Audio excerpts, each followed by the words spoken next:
Describe him to me. And Muslims, look at the description of your Rasul. And for some, this would be the first time you hear what your Prophet looked like. I saw a man of striking appearance.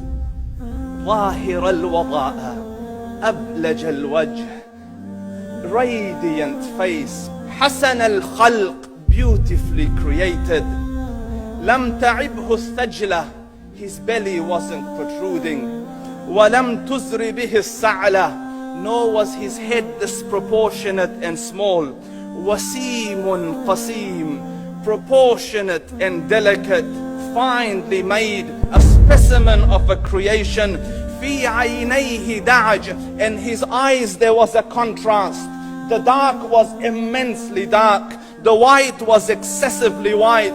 وفي أشفاره وطف, and his eyelashes were long. وفي صوته صهل, and in his voice was a natural echo. وفي عنقه سطع, and his neck was elegantly long.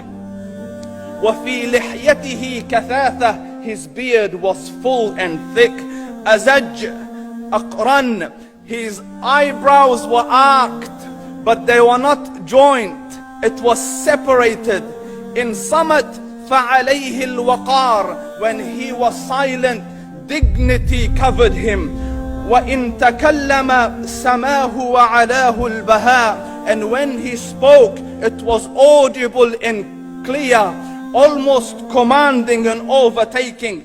أجمل الناس وأبهاهم من بعيد, from afar the most striking and outstanding in appearance. وأحسنهم وأجملهم من قريب, and when he came near, the best of them and the most handsome of them in closeness.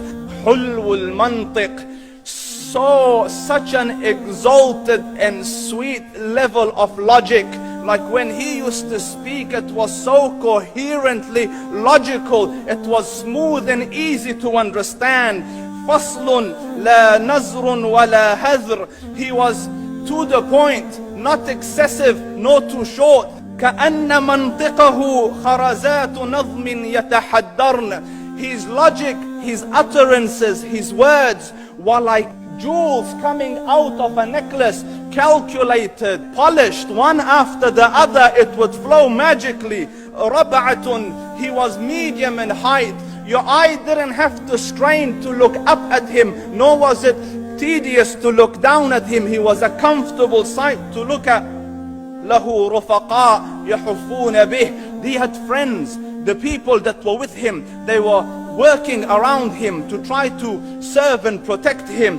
إن قال سمعوا لقوله, when he used to say something, they used to hearken to what he used to say. وإن أمر تبادروا إلى أمره, when he commanded, they used to compete to fulfill the command. This is Muhammad Rasulullah. This is Muhammad Rasulullah. Anas ibn Malik says, he says, I came out one night, it was the full moon night.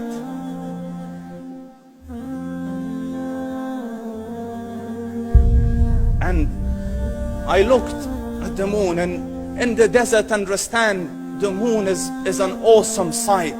It is smooth, it is radiant, it is clear, it is gentle compared to the scorching sun at which they are used to. So the moon was the epitome of beauty. So he says, I came out at a full moon night and I looked at the moon and I saw it beautiful, handsome. So I said, let me go see if the moon is more handsome or my Prophet is more handsome. Let me see if that is more beautiful or the Prophet is more beautiful. So I went and I saw him standing afar. So I looked at his face and I looked at the moon, and I looked at his face, and I looked at the moon, and I looked at his face, and I looked at the moon, and he said, Wallahi, he was more handsome than the moon in its entirety. That is just the look of your Rasul. Aisha radiyallahu anha says, I was sewing with the needle. My needle dropped in the dark. I couldn't find it. I said, Ya Rasul, I can't find it. He moved his face close, and I swear, out of the radiance of his face, I found my needle. And the Prophet sallallahu alaihi wasallam was mind-bogglingly handsome. But his handsomeness was covered with waqar and jalal and hayba. The Sahaba say, when we used to sit at his feet, two feelings conflicting would come on the heart. The first one, you wanted to look at him. You wanted to behold the majesty of his face. And when you wanted to look up, shyness used to overtake you, so you used to look down. Amr ibn al-As says, I sat with him many times, but if you ask me to describe his face, I can't describe it. I wouldn't be able to look up to him ijlalan wa ta'zeeman. I couldn't look up at him. And that is why he didn't have the problems that Yusuf alayhi salam had. Because it was difficult to penetrate the awe and the splendor of the Rasul.